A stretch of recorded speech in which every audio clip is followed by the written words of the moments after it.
ठाऊक असतीलच मुलांनो तुम्हाला. आता शाळेत जाता पुस्तकं वाचता म्हणजे भूत ठाऊक असतीलच तुम्हाला. पण खरं खुरं भूत पाहिलंय तुम्ही? भूत भेटलंय तुम्हाला? अहो आमच्या ओळखीच्या एका मुलाला भूत भेटलंय. त्या मुलाच्या आणि भूताच्या गोष्टी ऐकायच्यात. राईट चॉईस कॅसेट कंपनीकडे आहेत अशा गोष्टी. आम्ही त्या सांगतो, तुम्ही ऐका. 2 भागात, प्रेमळ भूत आणि शाळेतली भूताटकी.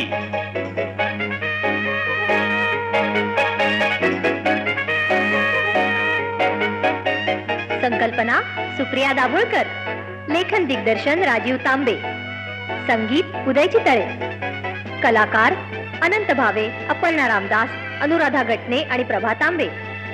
भूताची मित्रमंडळी आहेत गझल दाभोळकर, शाश्वत दाभोळकर, आदित्य मोरे, सई तांबे, प्रिया जोशी, मैथिली गटणे, श्रुती राणे आणि आनंद लुंकड.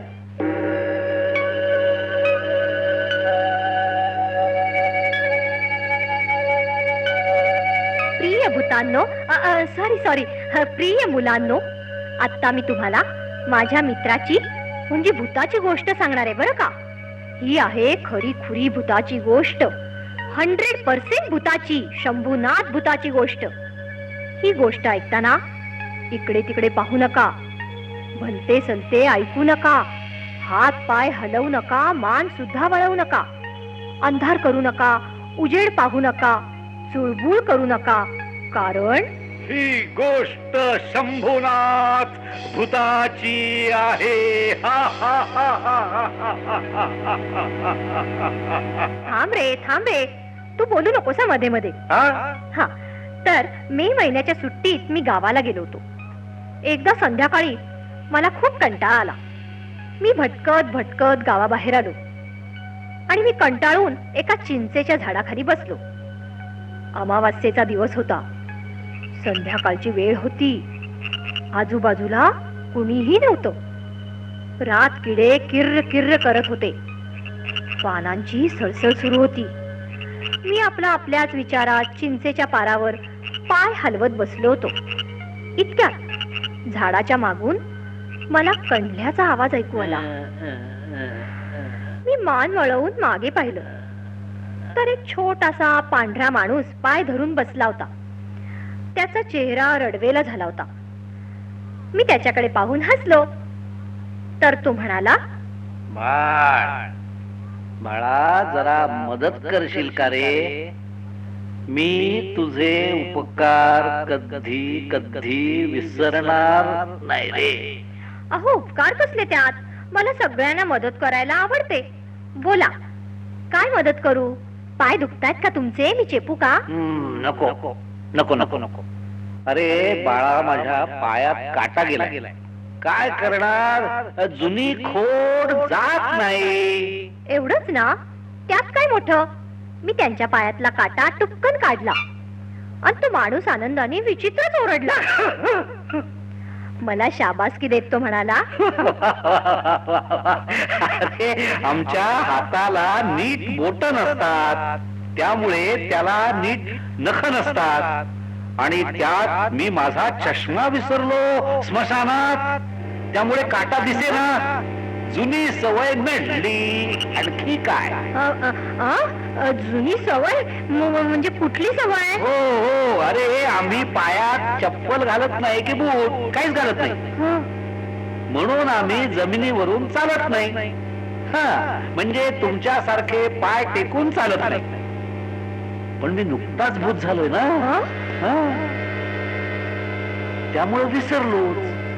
चुकून अरे पाय टेकला आणि काटा टोचला. म्हणजे तुम्ही भूत आहात? शंभूनाथ भूत. मला भूताची भीती वाटते. भीती वाटते? हो. का बरं का? अरे मी का तुझे डोळे फोडले की कान उपटले? तुझ्या मानगुटीवर बसलोय का मी? बसलोय? पण आणखी काही बोलू नका हो. अरे बाळासा घाबरतोस काय मला? कारण मी प्रथमच भूत बघतोय. ओ अच्छा अच्छा. अरे मग नीट पहा ना, नीट पहा. अरे अरे दोस्ता, मी तुझा मित्र आहे. मी तुला काही करणार नाही. नक्की नक्की मला काही करणार नाही. नाही, काही करणार नाही तुला. म्हणजे फक्त एक गोष्ट करेन. कुठली गोष्ट कराल? सांगू? लवकर प्लीज प्लीज. तुला मी सांगू? तुला मी मदत करेन. बाळा, तुझ्याशी मी प्रेमाने मायेने वागीन. तू सांगशील ते सार ऐकेन. बरं झालं, मी आता तुला प्रेमळ भूतच म्हणेन. चालेल?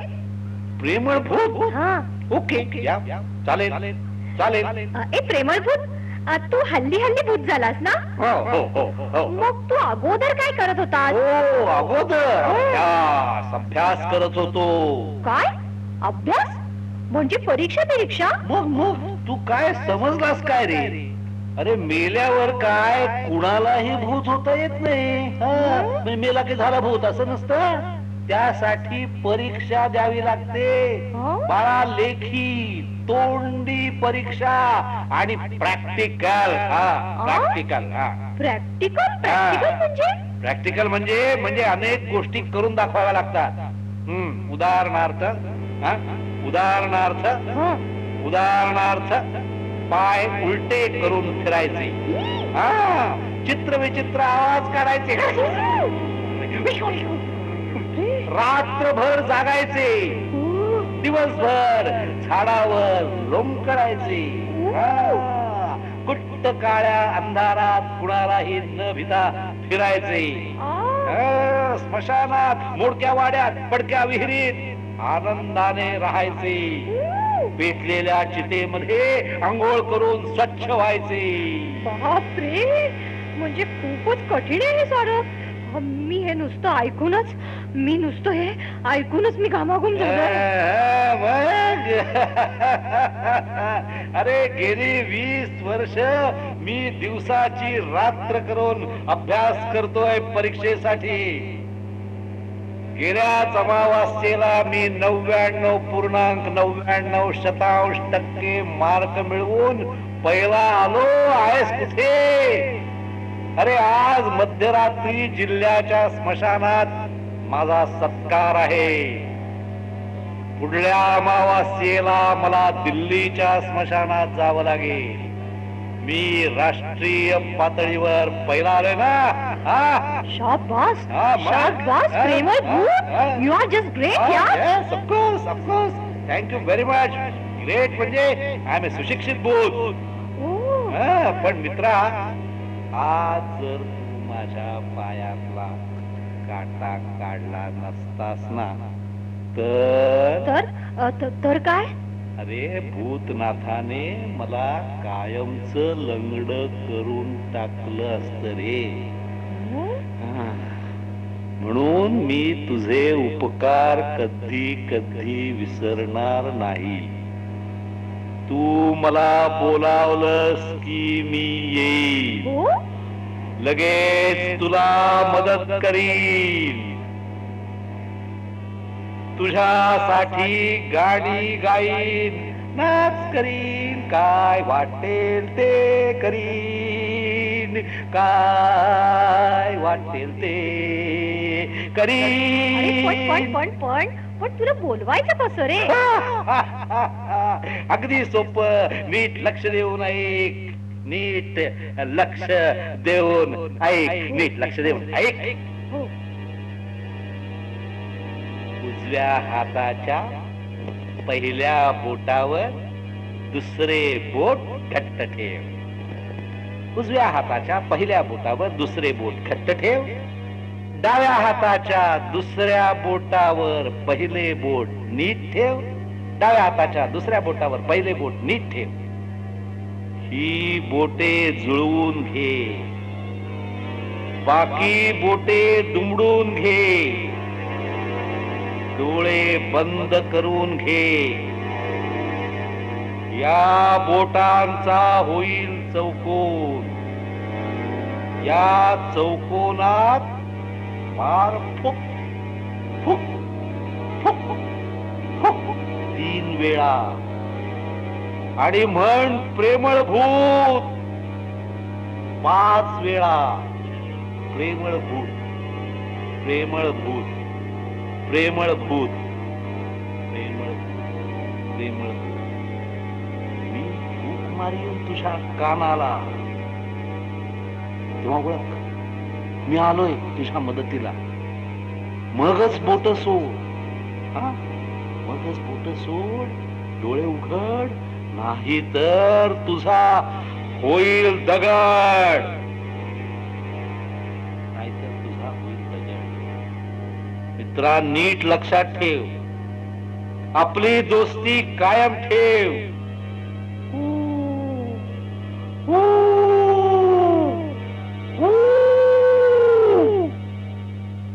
गप्पा मारताना खूप उशीर झाला, आता मला निघायला हवं. हो हो, पण एक विचारू का? येस, लवकर विचार, लवकर, पण लवकर लवकर विचार. पण तू मदतीला आल्यानंतर ये है राईट सवाल. मी मदतीला आलो की मी फक्त तुलाच दिसेन, माझं बोलणं फक्त तुलाच ऐकू येईल. तू मनातल्या मनात बोललास तरी मी ते ऐकेन. तू सांगितलेलं मी सगळं सगळं ऐकेन. हो, हाँ, यही है राईट राईट दोस्ती. आहा, हे बघ, आता खूप संध्याकाळ झाली. हो, तुझी आजी घरी काळजी करते. हो, खरंच. आता तू डोळे बंद कर. हो, केले, हो, केले, हो, केले. आणि मी सांगितले की उघड. बर. शाबास. या, मी तुला तुझ्या अंगणात नेऊन ठेवतो. आता उघड डोळे. Okay. Oh, thank you. Bye bye. फिर बाय मिलेंगे. बाय फिर मिलेंगे. Bye bye.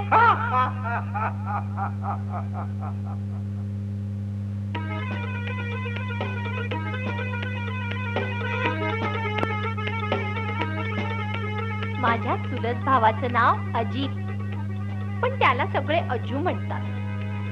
दर रविवारी सकाळी अजू आमच्या घरी येतो. मग आम्ही एकत्र खातो, पितो, खेळतो, बिळतो, मस्ती बिस्ती करतो, अभ्यास बिभ्यास करतो. संध्याकाळी बागेत जातो. मग आजू घरी जातो. परवा रविवारी विचित्र प्रकार घडला. आमच्या इकडची लोक अजून घाबरलेली आहेत. दुपारची वेळ होती. इतक्यात रस्त्यावरून आवाज ऐकू आला. कुल्फीवाला, कुल्फी, मला कुल्फी, मला कुल्फी, पिस्ता कुल्फी, स्पेशल बादाम पिस्ता कुल्फी, गारगार थंडागार कुल्फी. हे ऐकल्यावर आमच्या तोंडाला पाणी सुटलं. आईकडे थोडासा हट्ट केल्यावर आई प्रसन्न झाली. हा, हे घे पैसे. आता लगेच पळू नका, दुपारची वेळ आहे, बाहेर कडक ऊन आहे. तू डोक्यात टोपी घालून जा आणि एक टोपी आजूला पण दे. मी टोप्या शोधल्या. एक टोपी मी घातली, दुसरी टोपी मी आजूला देणार, तोच आजू हातात पैसे घेऊन धावत सुटला. अरे, असं बघतोस काय? जा, पळ लवकर, पकड आजूला आणि त्याच्या डोक्यात टोपी घाल. जेवण टुम्म झाल्याने मला न पळताच येईना. मग मात्र मी डोळे बंद केले.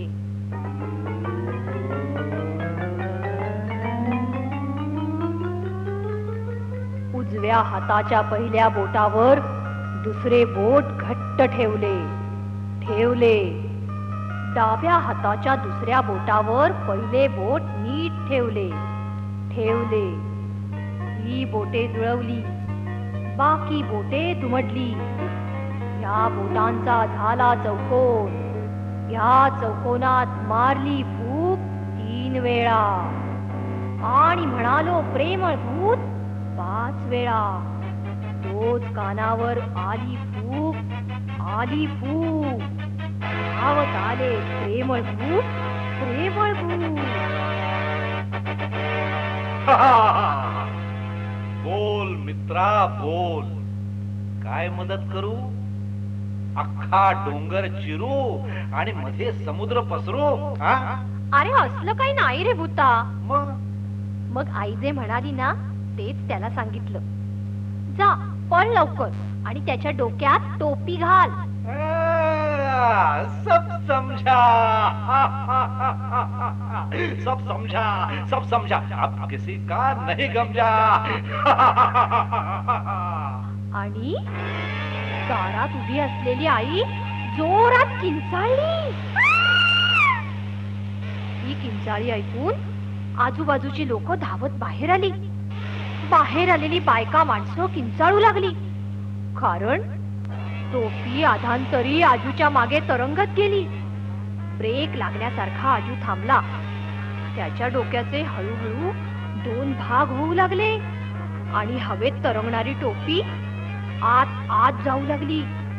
आजू पुतळ्यासारखा उभा होता, खो खो हसत होता. हे भयानक दृश्य पाहून 16 बायका बेशुद्ध पडल्या, तर 11 माणसांना चक्कर आली. मी जोरात ओरडलो, प्रेमळ भूत थांब. अरे शंभ्या, डोक्यात टोपी घाल म्हणजे डोक्यावर टोपी ठेव. असं होय. अब समजा. आत गेलेली टोपी सावकाश बाहेर आली. चिरलेलं डोकं पुन्हा जोडलं गेलं. टोपी डोक्यावर बसली. ही भुताटकी पाहून कुल्फीवाल्याचीच कुल्फी झाली. तो थंडगार गारेगार पडत चालला होता. त्याने आजूला पाहून कोपरापासून नमस्कार केला आणि अख्खी कुल्फीची टोपली त्याने आम्हाला दिली. आहे की नाही मज्जा? एकदम सही.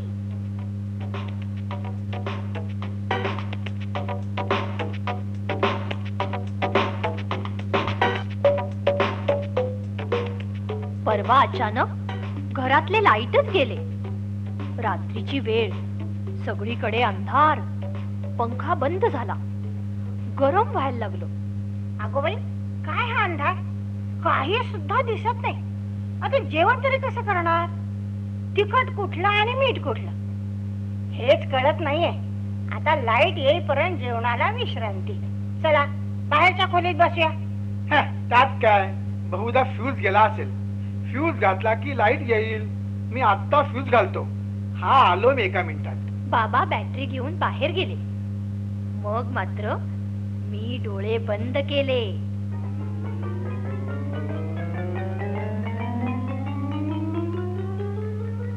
उजव्या हाताच्या पहिल्या बोटावर दुसरे बोट घट्ट ठेवले. डाव्या हाताच्या दुसऱ्या बोटावर पहिले बोट नीट ठेवले. ही बोटे जुळवली, बाकी बोटे दुमडली. या बोटांचा झाला चौकोन. बोल मित्रा बोल, काय मदत करू? मुसळधार पाऊस पाडू की गाढवासारखा ओरडू? सांग. कसलं काही नको रे. मग हे बघ, आमच्या घरातले लाईट गेले, तर लगेच लाईट आण. लगेच? किती आणू? अरे किती काय, घर भर आण. काय? सब समझा, अब किसी का नहीं गमजा. आईनी सहज स्वयंपाकघराकडे पाहिलं. हे काय? अगो बाई! मी बीत तिकडे पाहिलं, तर काय चमत्कार! संपूर्ण स्वयंपाकघर ट्यूब लाईटनी भरून गेलं होतं. प्रेमळ भूत माझ्या कानात कुजबुजलं. या एकूण 5390 आहेत. अजून हव्यात का? घरभर पांढऱ्या ट्यूबलाईट पाहून माझे डोळे पांढरे झाले. मी कसाबसा म्हणालो, अरे भूता, उजेड पाड. आणि त्या क्षणी त्या 5390 ट्यूबलाईट पेटल्या. अरे घरबीट पेटले की काय? अरे केवढं उजेड! आईने डोळे गच्च बंद केले, डोकं दाबून धरलं. माझ्या डोळ्यासमोर अंधेरी आली. मी वैतागून ओरडलो, अरे शंभूनाथा, लाईट बंद कर. पुन्हा गुडुप्पा अंधार झाला आणि त्याच वेळी बाबांनी फ्यूज घातला. बटन सुरू केली, पण लाईट काही लागेना. कमालच आहे. मी एवढा फ्यूज बदलला तरी म्हणजे हे लाईट कसं काय लागत नाहीत? मग मात्र मी डोळे बंद केले आणि घरातले लाईट आले.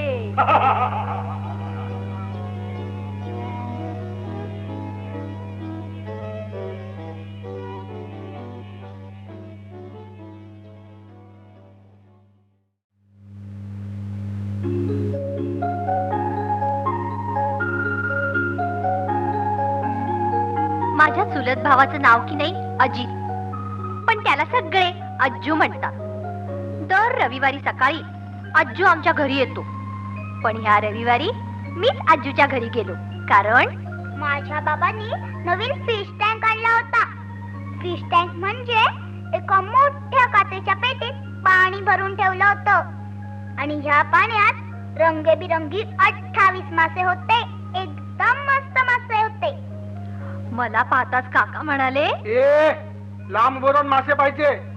फिश टँकला हात लावायचा नाही, पाण्यात हात घालायचा नाही, माशांना त्रास द्यायचा नाही, दंगा मस्ती अजिबात नाही, ढकलाढकली नको. काय कळलंय ना? दोघ जण शांतपणे खेळा. पण काका, आम्ही की नाही 30 जण शांतपणे खेळून चालेल? 30 जण? कोण कोण आहे? कुठे आहेत ते? हाव, असं काय करताय?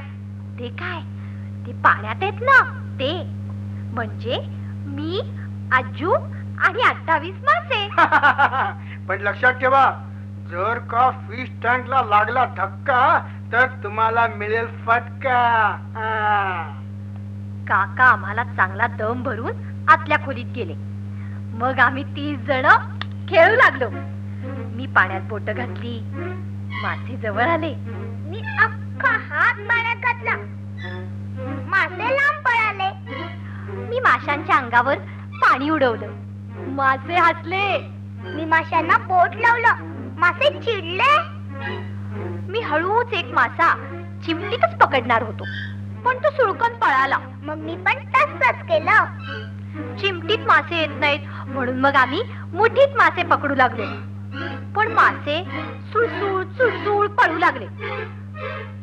आम्हाला राग आला. आम्ही टाचा उंचावून दोन्ही हात फिश टँक मध्ये घातले. आम्ही पकडापकडी खेळू लागलो. आमचा खेळ रंगात आला आणि रंगीत मासे जीव घेऊन पळू लागले. खेळताना माझी आणि आजूची धक्काबुक्की होऊ लागली. ढकलाढकली, दंगा मस्ती, मारामारी होऊ लागली. आणि तेच झालं. टेबलावरचा काचेचा फिश टँक धाडकन जमिनीवर पडला आणि कळकन फुटला. माशांप्रमाणे काका सुद्धा बाहेर आले. तडफडणारे मासे पाहून आमच्यावर चरफडले. माझे पाय लटपट कापू लागले. माशांप्रमाणे आमच्याही तोंडचे पाणी पडाले. माशांप्रमाणे आमचे डोळे पांढरे झाले. मासे फडफडू लागले, तडफडू लागले. मग मात्र मी डोळे बंद केले.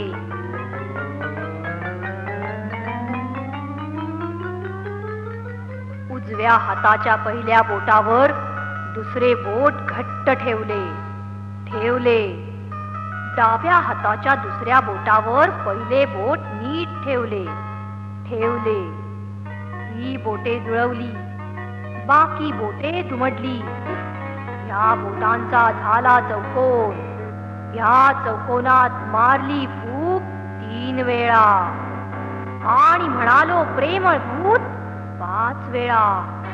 तोच कानावर आली फूक. धावत आले प्रेमळ भूत.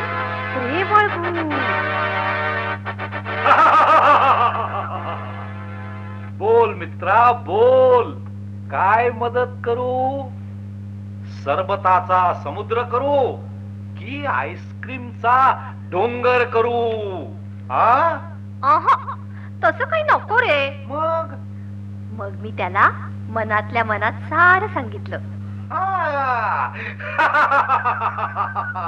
सब समझा, सब समझा, सब समझा, अब किसी का नहीं गमजा. आणि काय चमत्कार, काका खुर्चीत बसले, त्यांचे डोळे बंद झाले. त्याच वेळी खोलीमध्ये एक छोटं तळ तयार झालं. तडफडणारे मासे तळ्यामध्ये पोहायला लागले. फिश टँक जोडला गेला, टेबलावर जाऊन बसला आणि अहो तळ्यासकट सगळे मासे फिश टँक मध्ये गेले. काका खुर्चीतून उठले, त्यांचे डोळे उघडले. काय रे, मगाची आवाज फुटला झाला? म्हणजे मला वाटलं फिश टँक फुटला. नाही नाही नाही, तसं काही नाही. आम्ही खेळत असताना फिश टँक ओरडला. अच्छा अच्छा, म्हणजे तुम्ही 31 जण खेळत होतात तर तुम्ही, मासे आणि फिश टँक. हो हो बरोबर. पण मी मनातल्या मनात म्हणालो, आम्ही तर 31 जणच होतो की. आम्ही मासे आणि मी सुद्धा, मी सुद्धा, मी सुद्धा.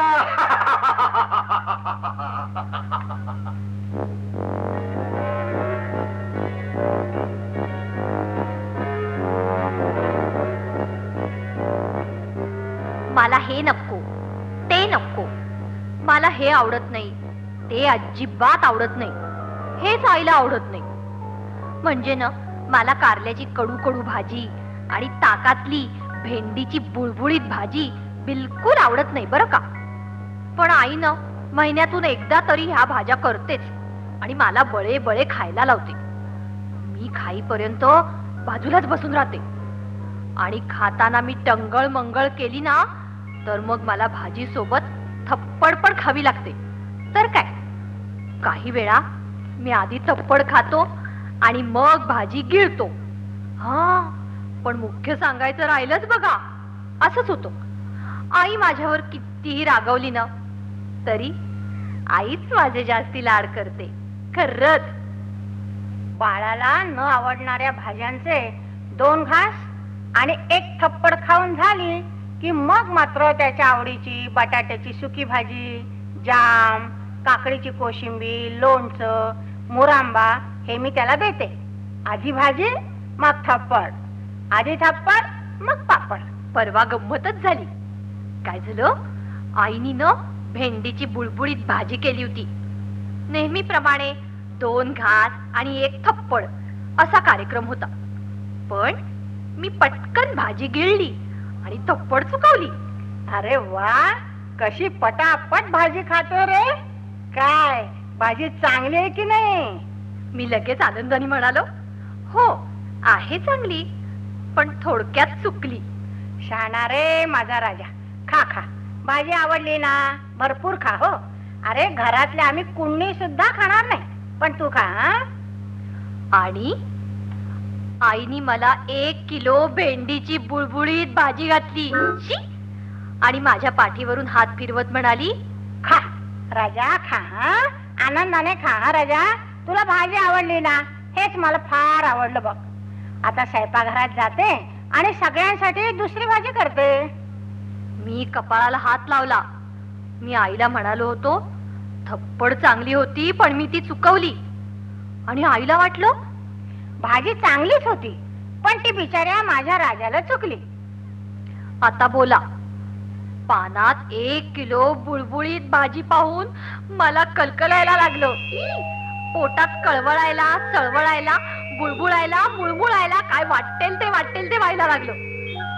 माझ्या नाका तोंडात भाजी गेलीये आणि कानातून भाजीचा रस वाहतोय असं सुद्धा वाटायला लागलं. मग मात्र मी डोळे बंद केले.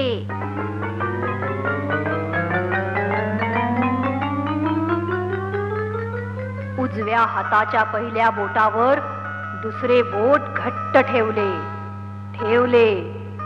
डाव्या हाताच्या दुसऱ्या बोटावर पहिले बोट नीट ठेवले.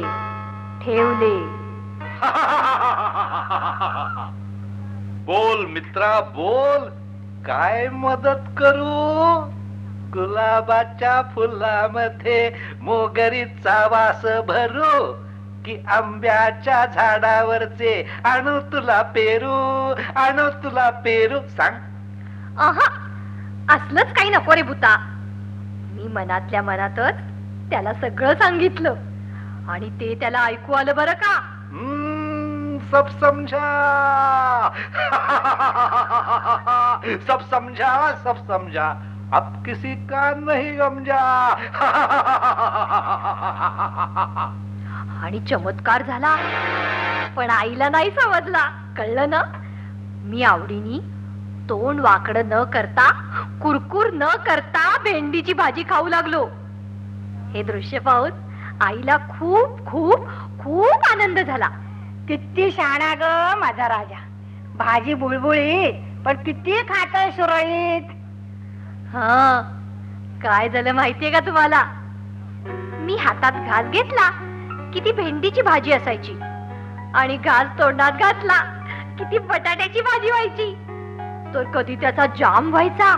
अशी गंमत. पण हे बघा, हे माझ्या आईला सांगू नका हो, नाहीतर 1 किलो भाजी नंतर मला 10 किलो थपडा खाव्या लागतील.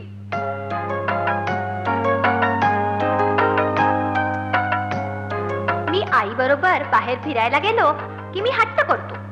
मला प्रत्येक दुकानातल्या कमीत कमी 10-15 वस्तू तरी हव्याच असतात आणि खेळण्याच्या आणि मिठाईच्या दुकानातल्या कमीत कमी सर्व वस्तू मला लगेचच हव्या असतात. हो, मी आईकडे 1550 वस्तूंसाठी हट्ट केला तर मला एक तरी वस्तू हमखास मिळते असे. आणि हो, आई बरोबर फिरायला बाहेर पडलो आणि आईला कुणी मैत्रीण भेटली तर ते मला अजिबात आवडत नाही. कारण आई त्या मैत्रिणीशी बोलत राहते, मग मला काही हट्टच करता येत नाही. आणि हट्ट केला नाही म्हणून काहीच मिळत नाही. काल संध्याकाळी मी आई बरोबर फिरायला बाहेर गेलो होतो.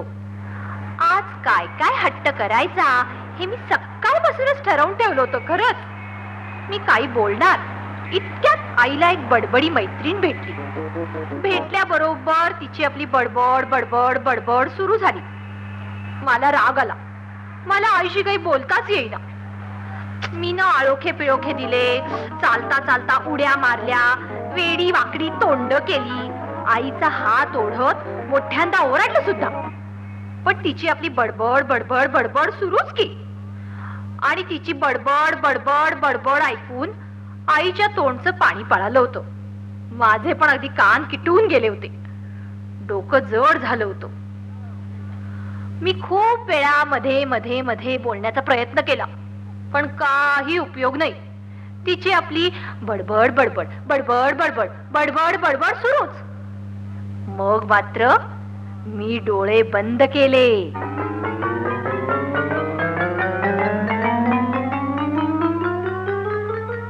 उजव्या हाताच्या पहिल्या बोटावर दुसरे बोट घट्ट ठेवले. डाव्या हाताच्या दुसऱ्या बोटावर पहिले बोट नीट ठेवले. ही बोटे जुळवली, बाकी बोटे दुमडली. या बोटांचा झाला चौकोन. या चौकोनात मारली फूक 3 वेळा आणि म्हणालो प्रेमळ भूत 5 वेळा. तोच कानावर आली फूक धावत आले प्रेमळ भूत.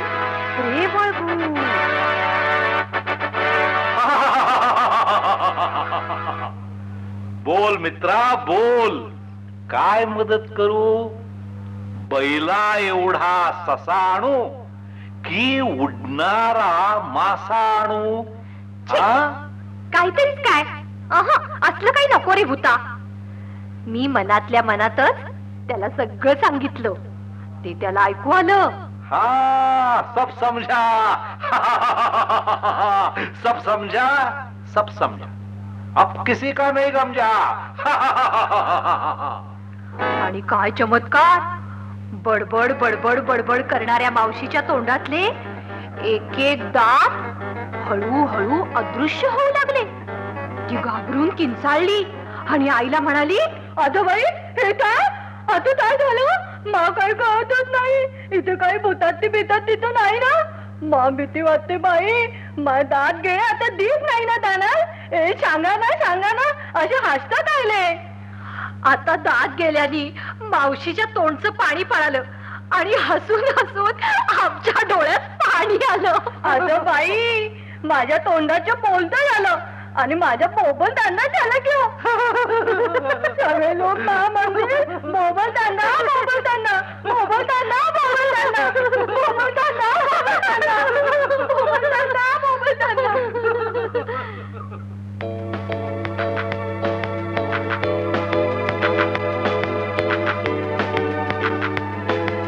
या मे महिन्यात की नाही गावाला माझी मुंज झाली. सगळे नातेवाईक आले होते. सगळेजण माझेच लाड करत होते. त्यामुळे खूप खूप मज्जा आली. मला वाटलं दर मे महिन्यात आपली मुंज व्हावी. पण एक गोष्ट मात्र मला तितकी आवडली नाही. मला सांगतानाही जरा लाजच वाटतेय. ते म्हणजे माझी चकोटी केलेली मला अजिबात आवडली नाही. आपल्या टकल्यावरून हात फिरवताना मला कसंच वाटे. पहिल्या दिवशी डोक्यावरून हात फिरवला तेव्हा ना मला मऊ मऊ पेरूवरून हात फिरवल्यासारखं वाटलं. आणि 2च दिवसात त्या मऊ मऊ पेरूचा खरबरीत नारळ झाला हो.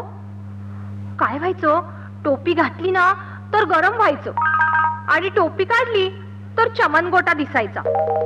माझी फार पंचायत झाली होती हो. कारण शाळेचा पहिला दिवस जवळ आला तरी माझा हिरवागार चमनगोटा तसाच. मी येता जाता टकल्यावर खसा तेल चोळायचो, पण काही उपयोग नाही. शाळेचा पहिला दिवस उजाडला. मी भीत शाळेत गेलो. शाळा भरली. वर्गामध्ये मी आपल्या कोपऱ्यातच जाऊन बसलो. आमच्या वर्गात 70 मुलं आहेत. त्यातल्या एकाने माझ्याकडे पाहिलं आणि तो आनंदाने किंचाळला, एक चमनगोटा, ए लाल बटाटा, उद्या सकाळी पेढे वाटा. चमनगोटा एवढा मोठा, टकलावरती बांधा फेटा. चमनगोटा हातात लोटा, पाटीत सोटा. आहा चमन चमन, आहा गोटा गोटा, आहा मोठा मोठा. हो चमनगोटा, ए चमनगोटा.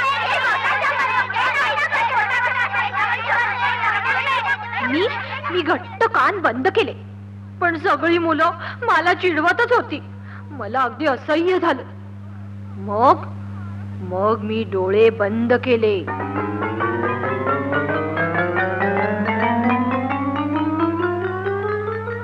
उजव्या हाताच्या पहिल्या बोटावर दुसरे बोट घट्ट ठेवले.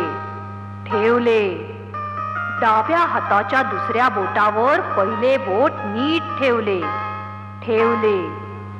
ही बोटे जुळवली, बाकी बोटे दुमडली. या बोटांचा झाला चौकोन. या चौकोनात मारली फूक 3 वेळा आणि म्हणालो प्रेमळ भूत 5 वेळा. तोच कानावर आली फूक. धावत आले प्रेमळ भूत.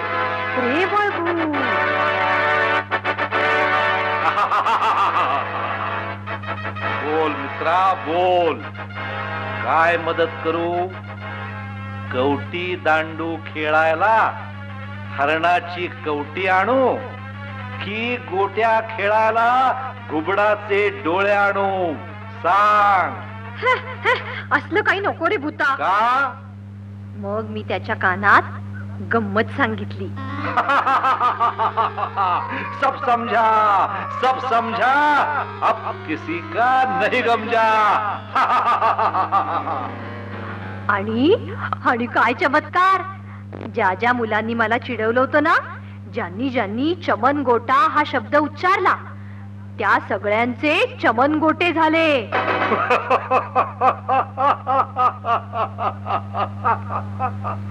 वर्गातल्या 70 मुलांपैकी 52 मुलांचे चमनगोटे झाले.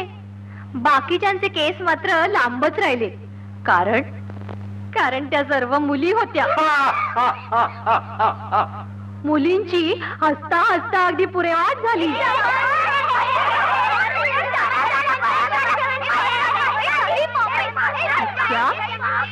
इतक्यात सर वर्गात आले. आमच्याकडे पाहत ओरडले, हे काय सगळ्यांच्या चकोट्या? एकाच वर्गात 52 चकोटे? अरे हा वर्ग आहे की मुंजीचा हॉल? आणि हे 51 चकोटे अगदी ताजे वाटत पेरू सारखे. आणि तो चमन मी धावत जाऊन सरांच्या तोंडावर हात ठेवला. चुकून त्यांनी चमन गोटा हा शब्द उच्चारला असता तर क्या सब समजे ना. प्रिय मुलांनो, मी राजीव दादा बोलतोय. प्रेमळ भूताच्या गोष्टी ऐकताना भूताशी खेळावं, हसावं, नाचावं, गावं, बोलावं इतकंच काय, रात्री 12 वाजता प्रेमळ भूताला बोलवावं असंही वाटतं खूप खूप मुलांना.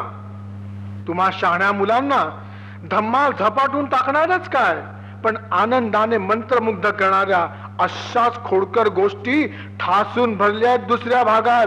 शाळेतली भूताटकी भाग 2 मध्ये.